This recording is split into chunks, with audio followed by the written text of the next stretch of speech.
Welcome everyone to NCEA's Creating Parent Partnerships webinar. My name is Kate Reich and I am on hand to help with any technical questions about today's event.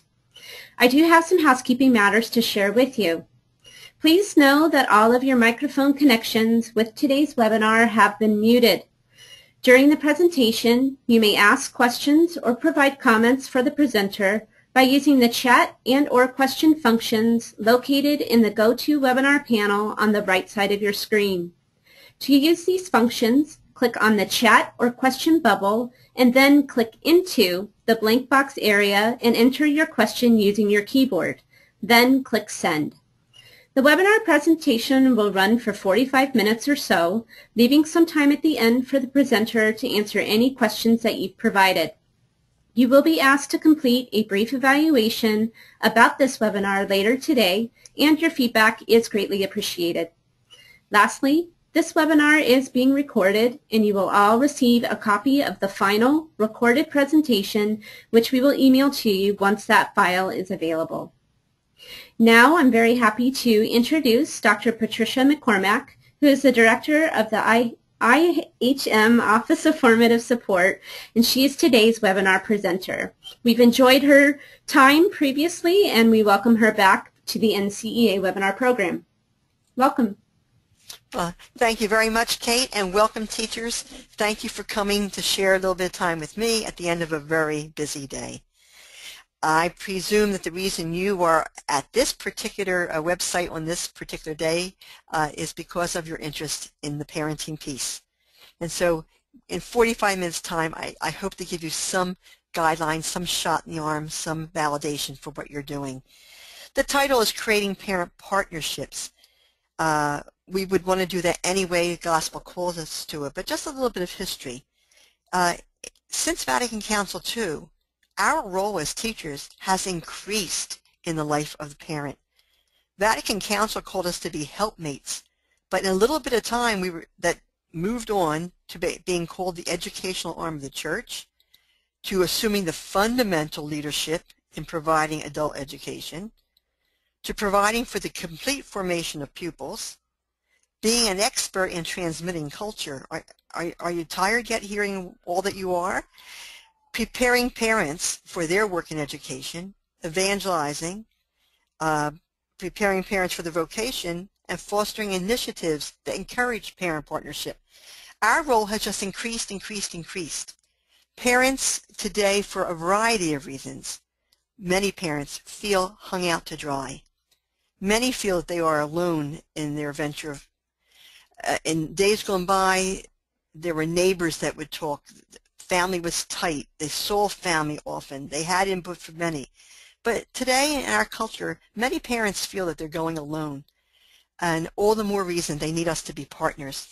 So I'd like to begin our presentation today by asking that we consider this year to take 3 R's into the work of parent partnership. R, respectful. R, be reasonable. R, be reverent.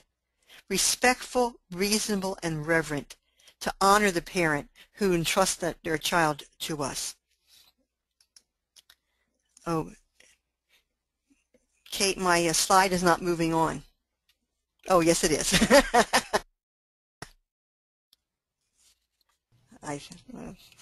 So today, teachers, I'd ask you to look at partnering in 4 ways. Wisdom, to be the wisdom that parents need, to be the initiator, the one who reaches out, the one who opens doors, the first to say, I'm sorry, the first to say, I need advice, the first to welcome. Be people of truth. We have to speak our truth. The child deserves and needs us to speak the truth. Sometimes that truth hurts. So we'll talk about how to speak the truth in love. And we'll conclude with how to be a vehicle of hope for families, to be able to give parents something to lean on when they leave us. Let us begin with the idea of wisdom. In the Epistle of James, James says that wisdom from above is first pure, then peaceful, gentle, willing to yield, full of mercy and good fruits, without a trace of partiality or hypocrisy. That's what we need to bring to the table, teachers. Asking for the grace of God to fill us with the ability to be pure in our intentions and motivations. Bring peace to the table, to be gentle rather than rough or gruff, to be willing to yield, willing to give in, willing to move over, willing to share the wisdom and the insight, full of mercy. Mercy is love when it's not warranted. Mercy is giving a break and surprising people that they got a second break or third break. We're called to be the wisdom of God for parents. In particular, Romans says, let your love be genuine. No phoniness, no hypocrisy, genuine. And let it be love. Teachers, there's a difference between love and like. Those two words are not synonyms. We don't have to like everything or everybody.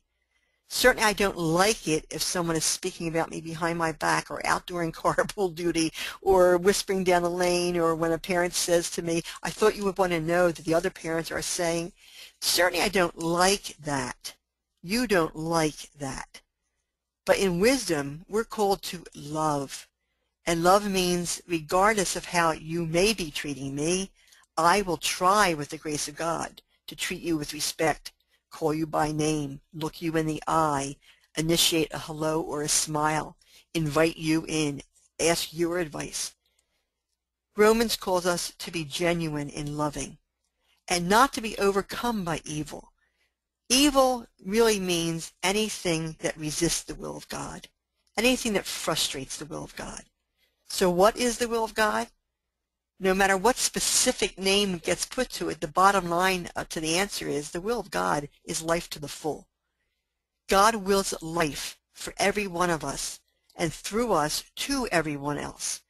So if there is anything resisting life to the full, you and I need to overcome that. That's what it means to be wisdom for our parents. How to do that? Just a few ideas. To adopt a proactive perspective. What do you think might go wrong? Prepare for it ahead of time. What do you think could engage people or make them feel more open, make them feel welcome? Then engage in that in advance. Adopt a proactive perspective. Approach a parent with the attitude that a parent is doing the best that parent knows how. If it's not effective, if it's not enough, the parent doesn't know differently. The parent is doing the best the parent can do. If that is a situation, then I need to ask for the grace to be able to step up and help the parent to see beyond today. But approach the parent with the belief that the parent is doing the best they know, that they have the best intentions in mind. You say, oh, wait a minute, sister. There's a whole history here. I know. Approach the parent with the benefit of the doubt. If the results are inadequate, then responsibility rests with me, the teacher, to try to provide helpful formation, helpful information, and support for the parent. Treat the parent, being proactive, treat the parent as though there were an audience watching you. How would you speak? How would you stand? How would you sit? How would you respond if your principal were watching? If the president of the PTO was watching, if there was an audience. It's a good rule of thumb that helps us to be faithful.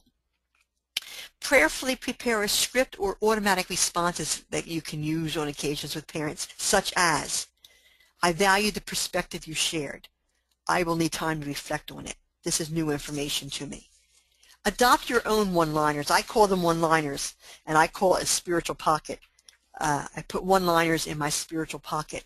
So when typical occasions arise, that I'm better able to be responsive and respectful in speaking with the parent. Yourself, display professional manners and mannerisms. You and I can't help but have ego issues. We're human. And so we get offended, we get challenged, we feel threatened. We can't help but have our own ego involved. But to be professional, I want to filter out my ego. I want to make sure that when I come into this conference with you, we're on talking about the issue involved and not how I feel about it or how you've hurt my feelings or how you've challenged me. Filter out your ego before you approach the parent. Blessed Sacrament would be a great place to do that. Focus on your own personal behavior during the exchange time. You and I cannot control another person and how they behave, but we have a chance to take care of our own personal behavior. So am I sitting in a way that looks respectful? Am I giving eye contact? Am I nodding at the right time? Am I giving a verbal encouragement? Am I avoiding things like looking at my watch or tapping my finger or using a pencil to show that I'm a little irritated? I want to focus on my personal behavior and make sure that I'm professional and religious because I am a person of the gospel. You and I are gospel people, leaders in the gospel. Use a respectful tone and body language, the same tone you would like used. If things get accelerated and a parent tone raises to a level that's not acceptable, have one of those sentences in your pocket that is a respectful sentence that you can use, such as, I need to ask you to lower your tone.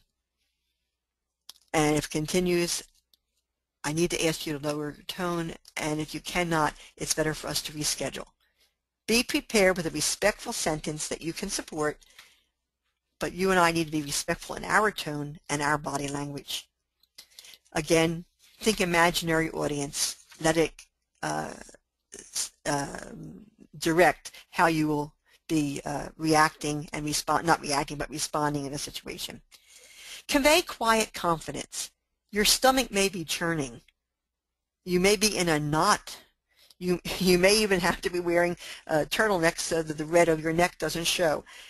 But convey a quiet confidence. Be quiet, look confident, have your shoulders back. It has helped me to have something in my hands or in my pocket that I could just touch, and it grounds me, lets me know that I'm fine. It sounds like a little contrivance, but it certainly helps because I want to convey that I am confident in what it is I'm saying and what it is I'm doing in this particular conference. If by chance you are prone or challenged or tempted to be confrontational or argumentative or to defend yourself, don't. Replace those tendencies, and they are human tendencies, but we want to take the high road. And so to be professional, I want to assume the attitude of helpmate and problem solver, not somebody who wants to get into the ring and go a few rounds with you. Respond rather than react. Respond means you're taking time to think. You're not just giving the first thing that comes off the top of your head. Don't be afraid to say, I need more time to think about this. I'll pray about this. Or this is a new concept I've never considered before. I need more time to sit with it. Or that's a very reflective idea you just gave. I need time with it. Don't be afraid to buy yourself time, because when we speak, we should be able to stand behind what we say. And that's why reaction is so unhealthy for us. Reaction is normal. We get a gut reaction, but we want to respond rather than react. Safeguard your own personal boundaries. Once again, I can't control the other person. The other person may have terrible boundaries. The other person may have a way of butting in every time you start a sentence. One woman that I know, it was just her style, but literally, she would try to get nose to nose with you. Literally. Well, I found that I had to do something to make sure that my nose wasn't being touched because I don't care for that. So I actually used to use a purse that carried a tissue and my school keys, and the kids just thought it was, oh, sister's purse for keys. What it really was is so that I could turn that, and it would give me at least 8 inches between myself and this woman just to keep her at a distance that was good for me. That's an example of safeguarding my own personal boundaries. What do you need to do to be professional and safeguard your boundaries?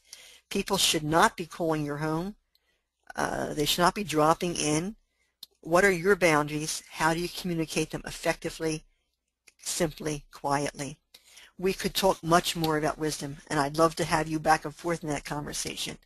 But with 45 minutes, I think we'll move on to I. Be the initiator. Be the one who does the starting. The word initiative itself means to originate. So be the one who originates the conversation. Get in front of if there's complaining, get in front of it. Be able to say out loud the good, give the right story. When there is a vacuum, people fill in the vacuum with what they think they know. And that sometimes causes problems. No, instead, be the initiator. Be persistent. Have continuity. Have some predictability. I don't mean boring, but be predictable enough that people know what to expect and they know what you are like. And trying to make that person resemble more and more Jesus, who would be welcoming, who would be approachable, who would be the first to encourage. Be a mirror for the parent for how to behave with each other, how to affirm, how to validate. Take the initiative.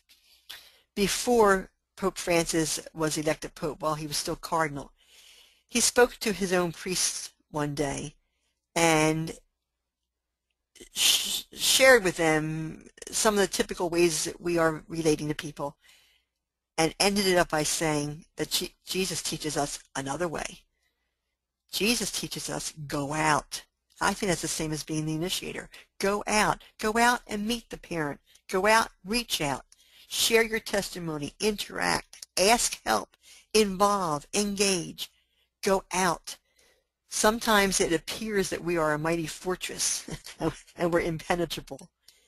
I want to take that perception and change that. I want to be like Pope Francis. I want you to be like Pope Francis. Jesus wants us to be like Pope Francis, who was welcoming, open, approachable, regardless of what it is an individual is thinking. The scriptures say, proclaim that message.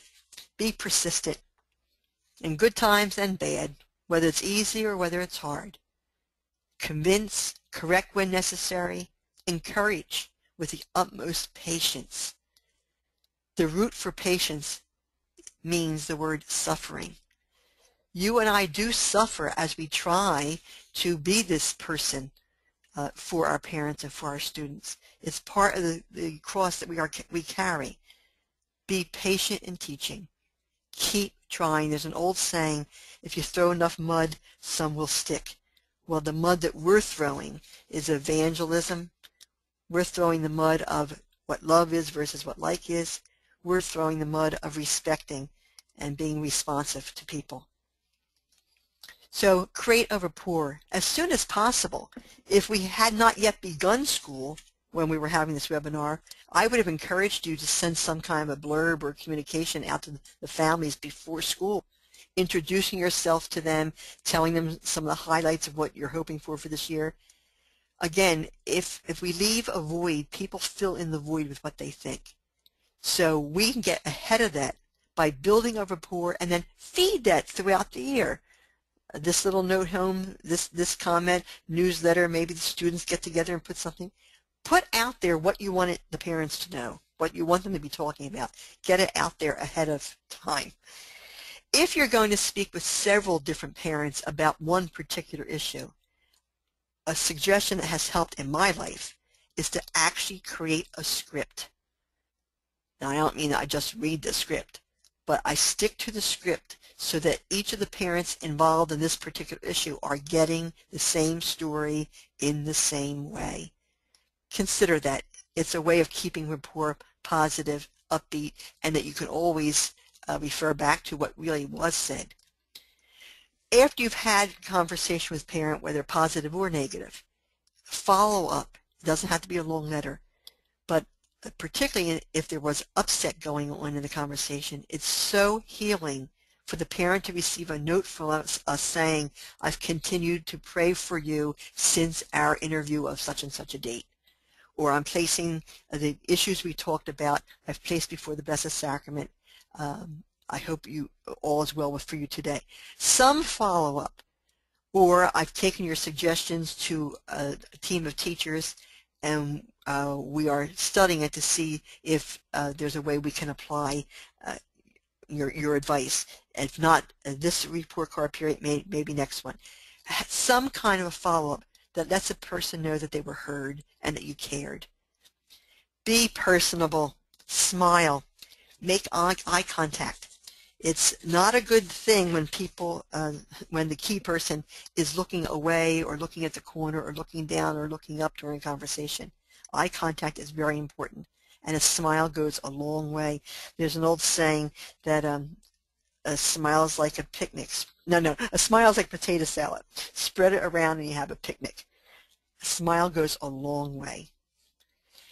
Teachers, I'd like to share something with you now that is a little bit heavy, but it's something that I found to be very nurturing and life-giving when I learned it, and I think it will be something very useful for you. But I tell you ahead of time, I can only give you the highlights of this issue, and you would need time to think about it, ruminate with it, apply to some examples in your life, and make it live for you. So before I even begin, I know it will not be a finished topic, but it's a good topic to introduce to you, and that is that whenever we are having a negative or an upsetting or a not so pleasant interaction with a person, doesn't matter what age the person, but we're talking about parents, so I'll just say it now about parents, but it's true about anybody. Whenever you are engaged in something that's not so positive, there's a way to read what is going on in the person who is upset, the person who is causing whatever the misbehavior is. There's a way to read what that is so that you in turn can feed the hunger and bring healing to the situation. So I'd like to share with you a little bit about what I mean to read and feed a person's hunger, in this case, parents. Long story made short because of our time limits. There are 4 fundamental needs that every single person of any age has.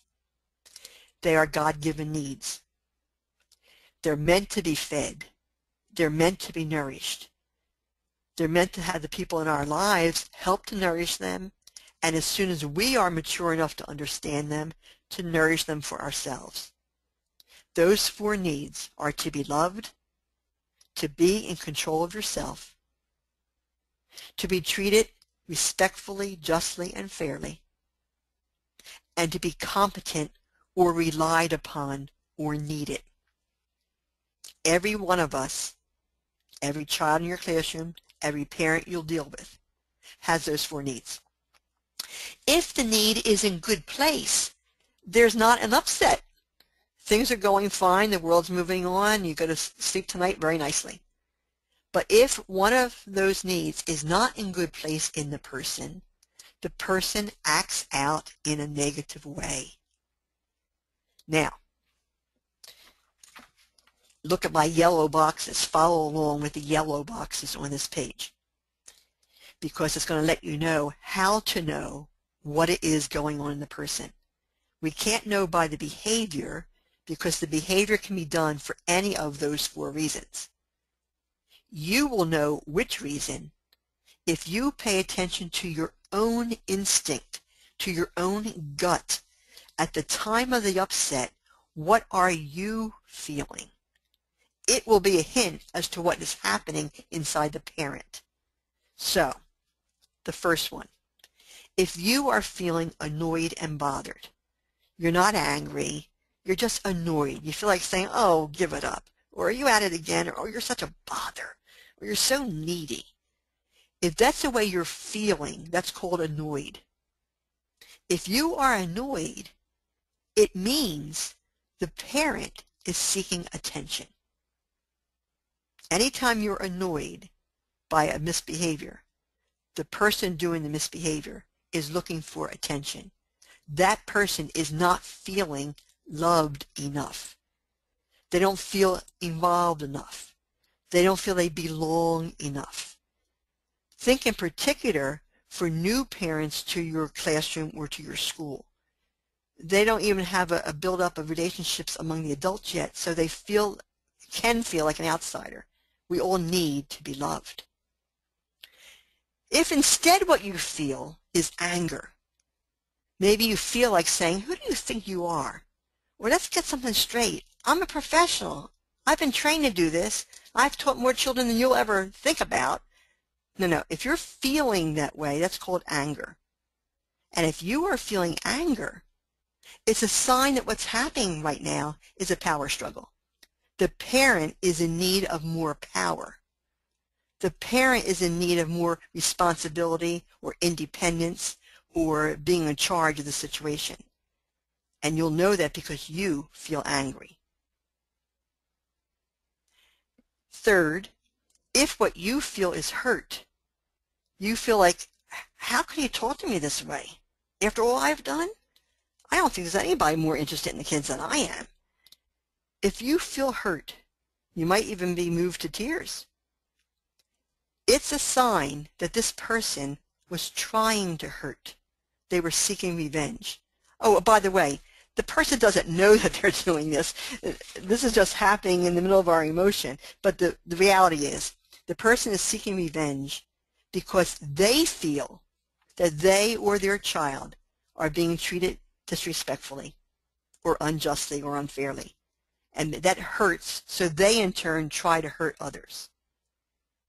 And the fourth, if what you're feeling is just overwhelmed, if you feel like throwing your hands up and saying, I can't do it, I've done everything I know, this is beyond me, I'm done. If that's the way you feel, it gives you a sense of how the parent is feeling. The parent is feeling inadequate. The parent is feeling incapable.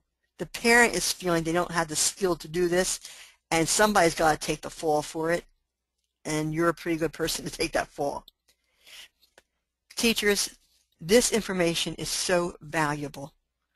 If you can imbibe it and start paying attention to how you are feeling inside at the time of an event, it will let you know what's happening in that other person. And once we know, then we know how to deal with it. Then we know how to bring healing to this. Then we know how to grow in compassion. Because while we're taking it personally, it's not personal. It's not about us. It's about the person in front of us who is hurting. So let me try to be, in a few moments, practical with you. Suppose it was the first. Suppose what you feel in this episode is annoyed. You feel bothered. You feel like saying, oh, here goes another half hour. You just are annoyed. Then it's a sign that the parent is probably feeling insecure.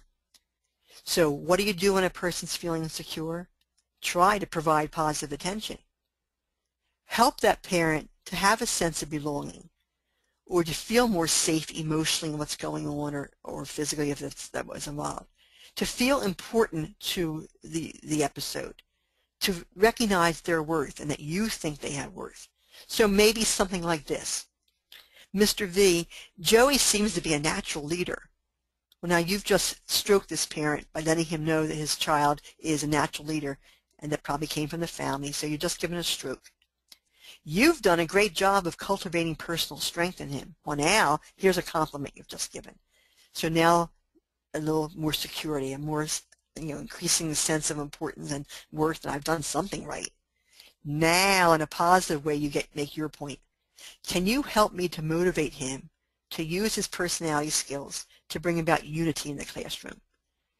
That's a very positive way of saying your son isn't making cliques, or your son is being bossy, or your son is a bully and breaking the room into pieces. No. Instead, I said very positively, can you help me to help him use his skills to bring unity? So that's just one little example, that if you feel annoyed, what you want to do is build up the security of this person.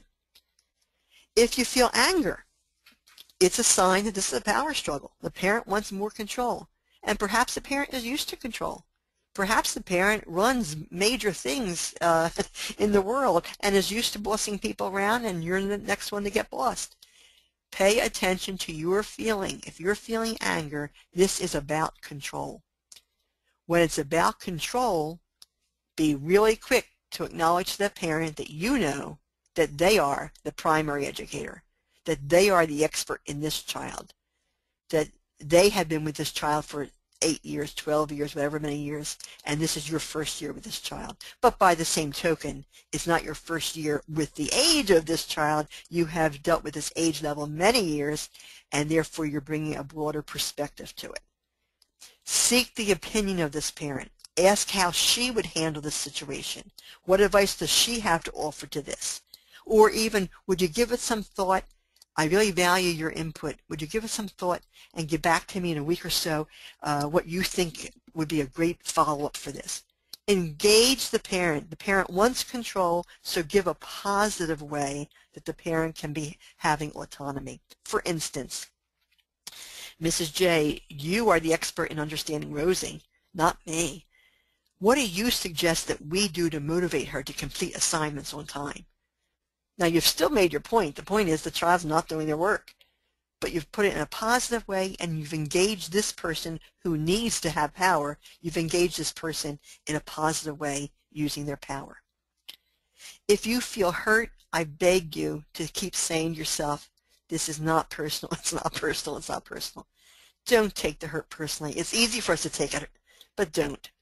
Realize that however hurt you are feeling, it's a little sign of what's going on inside that other person. And ask the Lord to move you to compassion for that person. That parent is probably perceiving that the parent or the student is being treated unfairly. And a parent is going to go to bat for their child when that feelings, and it's probably even tying into a feeling they had when they were a child. The minute you are feeling personal hurt, know that what's really going on is this parent is feeling hurt. So what do you do if you want to be a person of compassion, which is exactly what Jesus wants us to be? Honor the dignity of the parent. Acknowledge the parent's feelings. Express respect however you can do that. Assure the parent that it is not your intention they would ever have had this feeling. It was never your intention. What can we do to make this right? What will it take? How could I fix this? That was never my intention. I respect your opinion, etc., etc. Finally, and I'm sorry to go so quickly with this very valuable information, but hopefully afterwards you would use the slides and talk with other teachers to make this real in your situation. The last one, if you feel like throwing up your hands, that's frustration. And when you're feeling that, it's only a small piece of what the parent is feeling. This is the first year that you or I have had to deal with this particular child and this issue. But this parent has been dealing with it for a long time, whether they admit it or not. The parent has been living with it and is going to continue living with the problem long after you and I are gone. Again, ask Jesus to give us the compassion to be a sign of hope for this parent. What this child needs, or parent, whoever is feeling this issue, is more industry, more help in a work ethic, more ability to stick to things over time and to produce, needing to know how to organize their time, have a goal set and how to achieve a goal. That basic information we need to find ways to help that parent to know how to do that for their child. Again, if the parent knew, the parent would do it, but the parent in this case doesn't know it, so we need to be the one who offers the hope. Teach the parent to use the word yet and to help their child to use the word yet. You know, I can't do algebra yet. I can't ride a bike yet. I can't diagram sentences yet.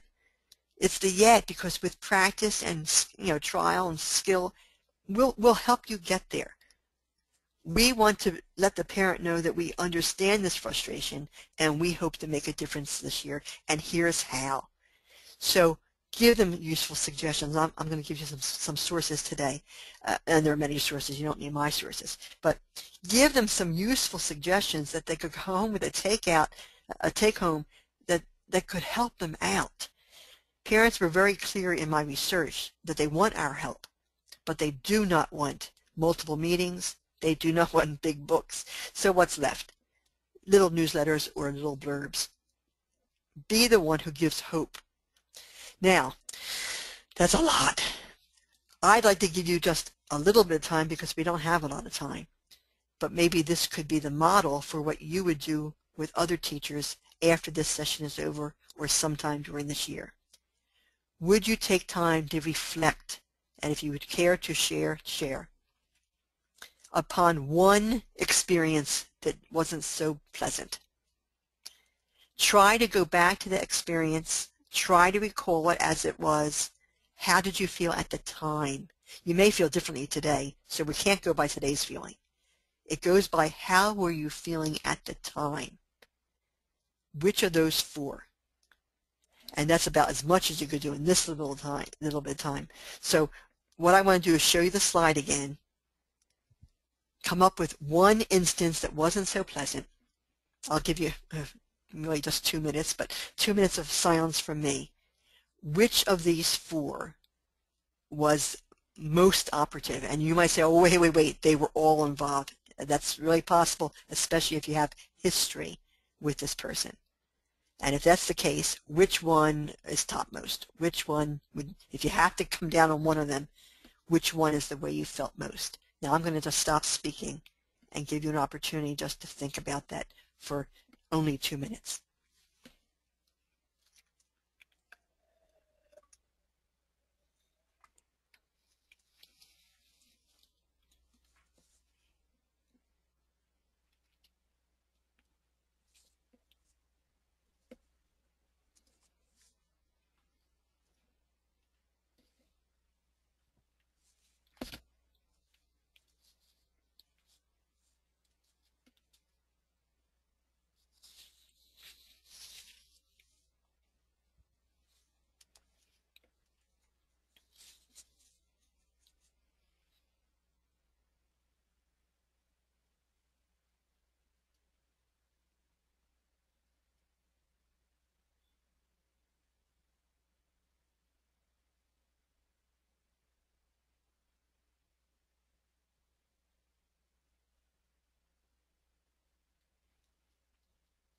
Identifying it is step one. Now what do you do about it? That would take us more time than we have. But the good news is I have a wonderful resource for you. It's free. The master teacher puts out, has a website for disciplinehelp.com. They will require you to sign up. It's free, but you still have to make an account. Once you get into it, it gives you 124 of the typical reasons why people typical kinds of misbehavior, and they're all alphabetical order. So alibi would come before bullying, before cliques, before whining. 124 terms. You look down the list for the term that most applies to your particular situation, and when you click on it, it will give you an explanation of the behavior. You'll see a variety of examples and be able to say, check, check, check. Not this one, thank God, but this one, yes. It lets you know that you're not crazy, and it gives you something you can speak from when you're trying to speak to a parent to give them concrete help. It will tell you next, the next section tells you what effects this kind of behavior has on other people. So that's useful. What causes it? I just gave you the 4 basic causes, and they're going to explain more deeply those causes. Solutions. So now, well, what do I do now that I know this is here are the solutions? A number of solutions. But my favorite part is next. They list the typical mistakes that you and I make in addressing this behavior. Mistakes meaning it's not going to work and the behavior is going to continue and it's only going to be worse. I like this section so much because it tells me that I am not the only one who does this. They certainly would not be writing this entire section just because Pat McCormick makes this mistake. They're writing it because we humans tend to do it this way, and it's not helpful. I find this to be a very useful site for any number of reasons. Working with parents is just one of those reasons. I think you will enjoy it if you go to the site. I think it'll give you great support, and they even have an app. When I'm at the airport, I play with my app and read different ones. Sometimes I'm laughing so hard to myself because I can put names on this one and this one and this one. Anyway, time is running, so let me move quickly, teachers. Prepare for typical situations. I'll give you a few that just as starters, but if you would take time as a faculty, even in the faculty room, throw around one-liners that you can put in your spiritual pocket that would help you when you need them, like, what would it take to make things right? Great question to ask at the right time. Or, parent is excusing Jonah, and you end with, nevertheless, Jonah failed to submit the project. Well, other kids didn't do it, blah, blah, blah. Nevertheless, Jonah failed to submit the project. Well, we had Taekwondo and my mother was sick and we didn't. Nevertheless, Jonah failed to submit the project. A great line, the nevertheless. Or something like this. There's perception that Maria copies test responses. I'm not saying she cheated. I'm not calling her a cheater. I'm not using names like that. I'm telling you there's a perception. So in the future, what can Maria do to avoid that perception? That's a great question to have in your pocket so you're ready for typical things. Or this one, or something like this. And I would suggest that in this current day and age, we have sometimes parents who are non-Catholic who question why their child has to jump through the hoops and why they can't be excused from religion class, or why they have to do this or that. We want to be positive in our responses to that.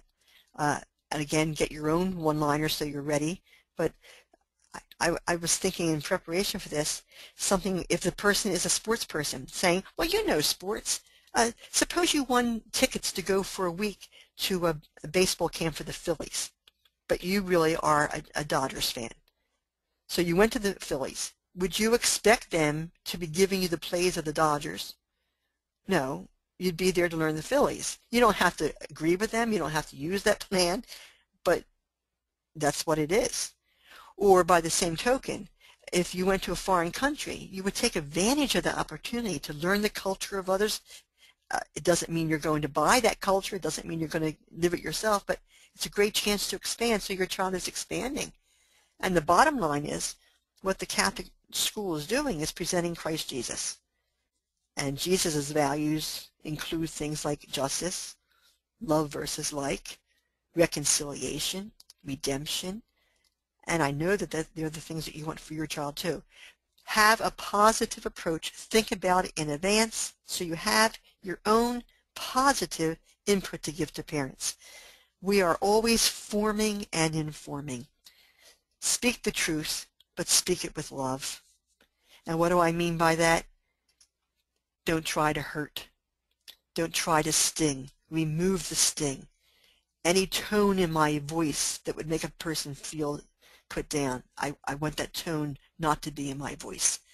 I don't want to be argumentative or judgmental in my way. I want to speak the truth in love because we're called to do so. Say the good things that people need to hear, the things that will encourage them and help them.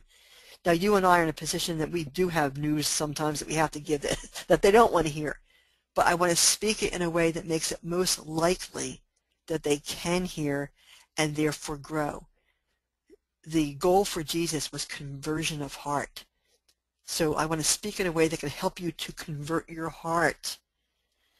So what will that take? I'm pausing for a moment because my is not responding. Yeah, okay. One rule of thumb, teachers. Speak from observation, not from hearsay or feelings. If we go into hearsay or feelings, right away they want to know, well, who said that? Well, I can't tell you that. And then we stop looking at the issue and we go instead to who it might have been who told you.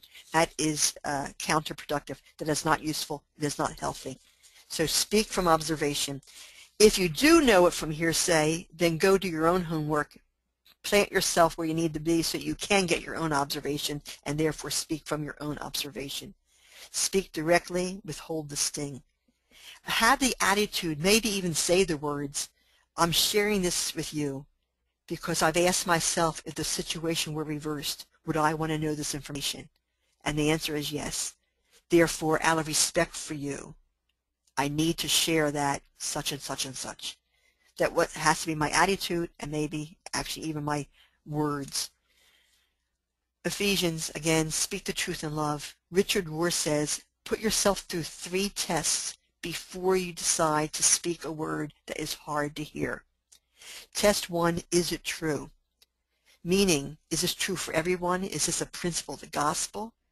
Or is this your pet peeve? If this is your pet peeve, forget it. But if it is true, then you go to question 2. Is it necessary? Will this really be a help? Will the failure to speak be a hurt? Is it necessary that I speak this particular word? Third, if you get a yes on those 2, go to 3. What are the chances that this person, this parent, will be able to hear it if I speak it? It may be that this parent and I have history that is not positive. If so, this parent will not hear this word from me, and probably I'm not hearing from the parent. But if I got through question 1 and 2 with a yes, then somebody needs to speak it for the sake of the child. Therefore, it may be my teacher partner who has a better rapport with this person.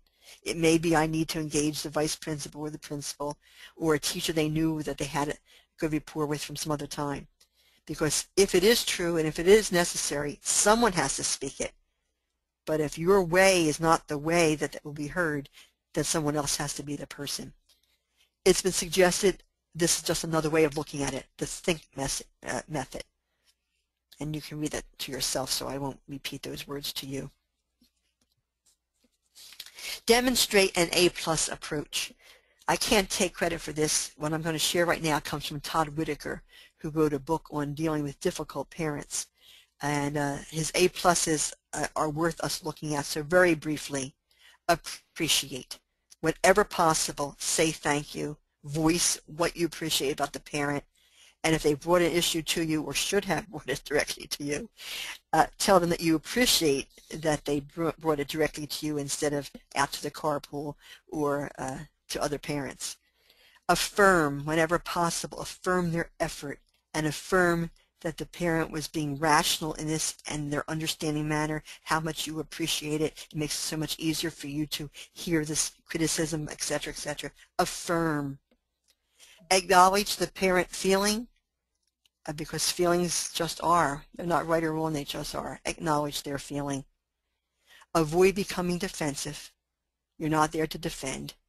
Let the gospel speak for itself.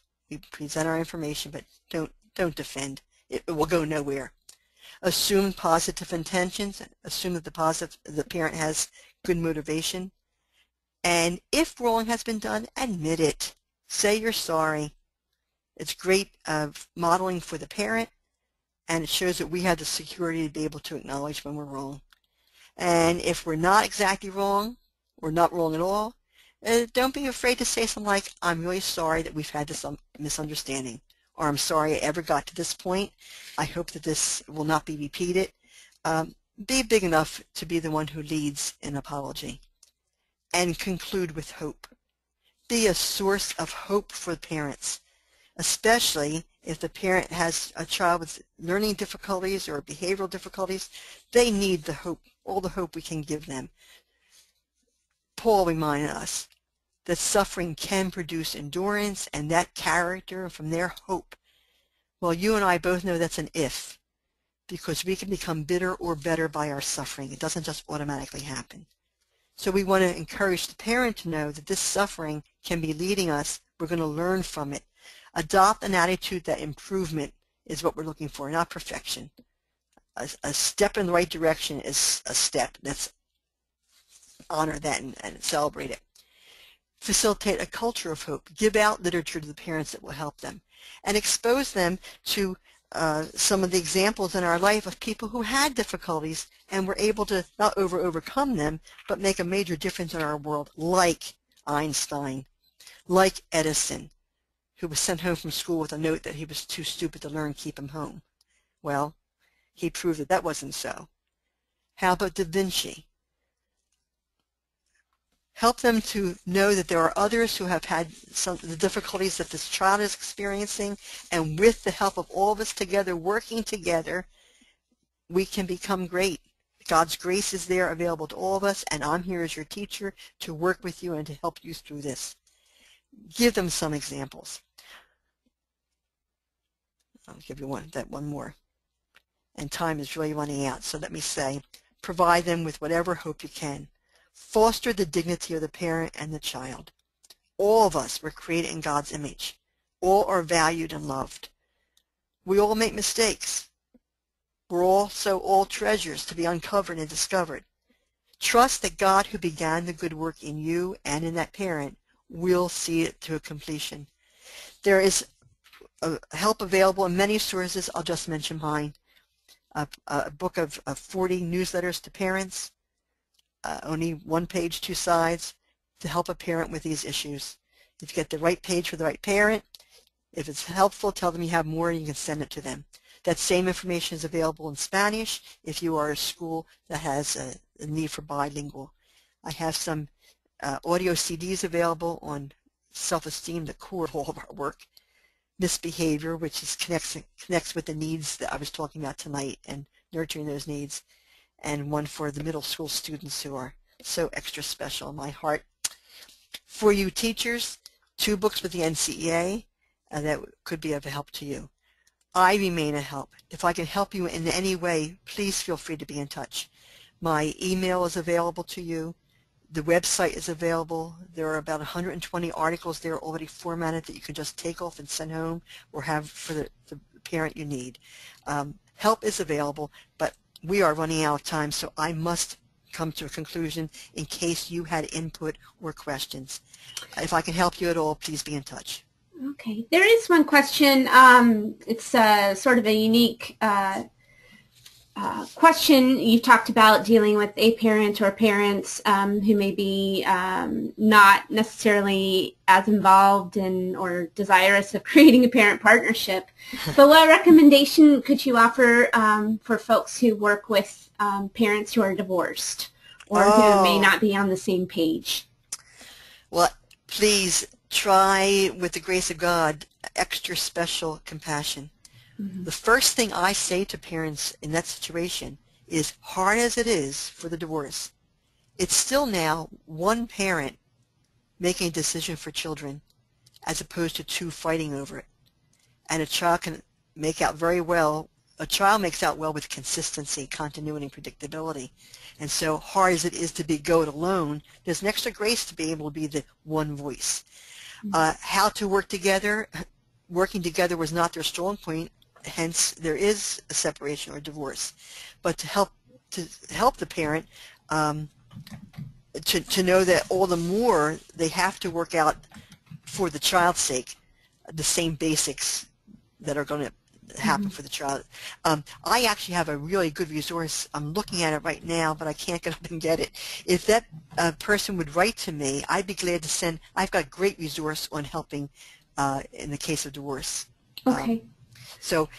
But right now I can't remember the title. I'm looking at it, but I can't move. So if you write to me, I would be glad to pass that on. Okay. And I'm sorry, could you show the slide again that had your email address? Sure. Briefly? Sure. It's Dr. Pat McCormack at AOL.com. Okay, great. Well, as you mentioned, we're sort of getting close to the end of our time today. But before we say our goodbyes, I would like to bring a few NCEA updates to your attention. First, we're inviting all principals and presidents from our schools to join us in November at the Principals Boot Camp Forum and President Symposium. That will take place in Baltimore, Maryland. But before then, Dr. McCormack is going to host another webinar on October 14th, and that title is On Mission to Form Saints. So if you're here with us this evening, please look at your calendar for the 14th and hope we can see you then as well. And lastly, Dr. McCormack referred earlier to 2 publications that she's offered for us here at NCEA, and I just want to let you know that both of those are available in our NCEA online store. So I thank you again, Dr. McCormack, for all that you've shared with us this evening, and I thank all of you participants for being with us as well.